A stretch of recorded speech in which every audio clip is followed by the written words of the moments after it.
સુરતમાં કોંગ્રેસ દ્વારા ભાજપ સામે વિરોધ પ્રદર્શન યોજાયું। કોંગ્રેસના રાષ્ટ્રીય અધ્યક્ષ મલ્લિકાર્જુન ખડગેના અપમાનના આક્ષેપોને લઈ સુરત શહેર કોંગ્રેસે રામધૂન સાથે વિરોધ નોંધાવ્યો। સુરતના ચોક બજાર વિસ્તારમાં આવેલી ગાંધી પ્રતિમા પાસે સુરત શહેર કોંગ્રેસના કાર્યકર્તાઓ મોટી સંખ્યામાં એકત્રિત થયા હતા। કોંગ્રેસના રાષ્ટ્રીય અધ્યક્ષ મલ્લિકાર્જુન ખડગે હલ્દવાની ખાતે યોજાયેલી રેલીમાં હાજર રહ્યા બાદ કેટલાક લોકો દ્વારા સ્થળનું શુદ્ધિકરણ કરવામાં આવ્યું હોવાનો કોંગ્રેસે આક્ષેપ કર્યો છે। કોંગ્રેસે આ ઘટનાને અસ્પૃશ્યતા અને ભેદભાવપૂર્ણના માનસિકતાનું ઉદાહરણ ગણાવી વિરોધ નોંધાવ્યો છે।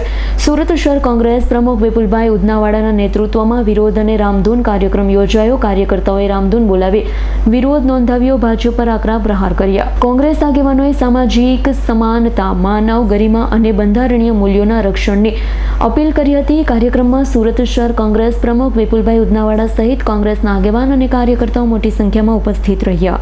ઓલ ઇન્ડિયા કોંગ્રેસ સમિતિના પ્રમુખ શ્રી મલ્લિકાર્જુન ખડગે સાહેબ ઉત્તરાખંડમાં એક કાર્યક્રમ કર્યો હતો। આગળ પણ તેમણે કાર્યક્રમ કર્યા હતા।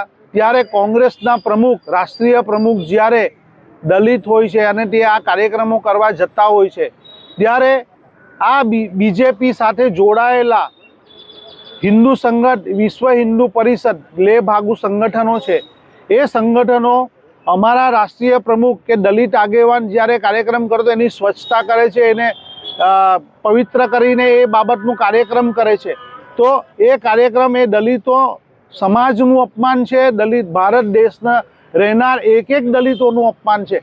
કારણ કે ભારતની અંદર બાબા સાહેબ આંબેડકર, જવાહરલાલ નહેરુ સાહેબ, આપણા મહાત્મા રાષ્ટ્રપિતા મહાત્મા ગાંધીજીએ આપણને આઝાદી આપી છે। આઝાદીની અંદર બંધારણમાં તમામ લોકોને અધિકાર આપ્યા છે અને આ અધિકારના ભાગરૂપે તમામનો વ્યક્તિ, તમામનો અધિકાર છે અને દરેક જગ્યા ઉપર જવાનો અધિકાર છે। ત્યારે આ લોકો જાતિવાદી માનસિકતા ધરાવતા, મનુવાદી માનસિકતા ધરાવતા, તેમજ આ લોકો ધર્મ વિરોધી, ધર્મની કટ્ટરતાવાળા લોકો આજે દેશના ટુકડા કરી રહ્યા છે। ત્યારે અમે અહીં મહાત્મા ગાંધીજીના પ્રતિમા પાસે આવી અને કાર્યક્રમ રાખ્યો છે રામધૂનનો।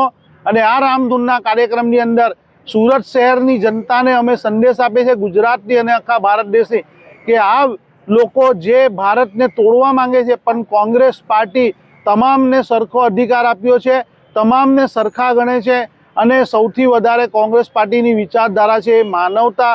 એ લઈને અમે મહાત્મા ગાંધીજીના સંદેશ અને મહાત્મા ગાંધીના વિચાર નીચે અમે હંમેશા રહ્યા છે અને ભારત દેશને પણ એ જ રસ્તે લઈ જવા માંગીએ છીએ, લઈ જઈ રહ્યા હતા।